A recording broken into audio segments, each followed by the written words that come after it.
Olá, bom dia, amigos. Bom, que os processos impetrados contra Alexandre de Moraes pela Trump Media e pela Rumble nos Estados Unidos tomaram uma proporção mundial, todos já sabem. O que é incerto são os desdobramentos dessas ações. Ainda não se sabe o que de fato pode acontecer. Mas uma coisa é certa: Alexandre de Moraes desfrutará do devido processo legal. Seus advogados com certeza terão acesso à totalidade do processo e Alexandre de Moraes terá o direito à ampla defesa, como é comum em uma democracia. Estou salientando porque no Brasil, há algum tempo, não acontece assim. Advogados, réus, acusados têm reclamado da falta de acesso aos seus devidos processos. Por aqui no Brasil, alguns da direita e também nos Estados Unidos, exilados e processados por Alexandre de Moraes, já começam a sentir o sabor da vitória. Hoje, Alexandre de Moraes é visto pela mídia internacional e por boa parte do mundo como o censurador, um juiz ditador, e o STF é visto como um tribunal político. Mas ontem o que chamou a atenção foi a atitude do STF, que foi para cima do presidente Lula. A corte agora entende que o Itamaraty precisa tomar uma atitude. Ministros entendem que a corte está sendo atacada por Elon Musk e Trump e o Itamaraty estaria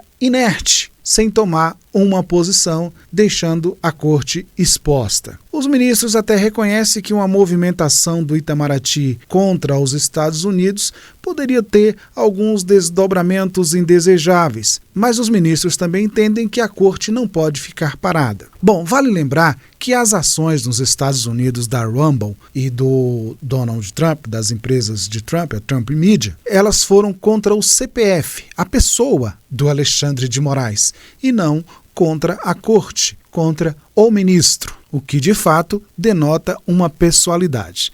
Aliás, eu também queria comentar nesse aspecto. Os ministros do Supremo Tribunal Federal parecem ter perdido a pessoalidade. Eles não suportam uma crítica que transferem para a instituição. Então, se você fizer uma crítica a qualquer um dos ministros, eles dizem que estamos criticando a corte, o Supremo, a instituição, porque eles não têm mais pessoalidade.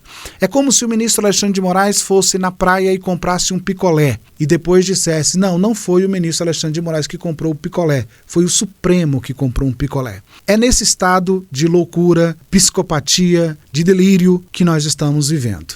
Mas será que essa cobrança dos ministros ao Itamaraty não é porque eles estão também colocando suas barbas de molho? Até porque o ministro Alexandre de Moraes pode sofrer sanções dos Estados Unidos, como bloqueio do passaporte, bloqueio de bens e até uma pena de morte financeira. Mas, como eu disse no início, não sabemos os desdobramentos dessas investigações ou desse processo que vem a partir dos Estados Unidos. E se outros estiverem envolvidos? É o que a gente não sabe. Mas e o presidente Lula? Vai mexer nesse vespeiro contra os Estados Unidos? Porque a corte está o pressionando? Bom, há aqueles que acreditam que sim, há os que pensam que não. Eu acredito que seja bem possível que o presidente Luiz Inácio Lula da Silva saia em defesa do Supremo. Aliás, em discurso recente, ele já saiu em defesa do ministro Alexandre de Moraes. Resta saber se oficialmente, se diplomaticamente, ele irá sair em defesa e irá peitar os Estados Unidos. Se caso o presidente Lula procurar um embate diplomático com os Estados Unidos, é aquela história que a gente já conhece: vence quem é mais forte. E vocês sabem quem é mais forte. Agora, que o presidente Lula fará sim alguma movimentação, isso fará.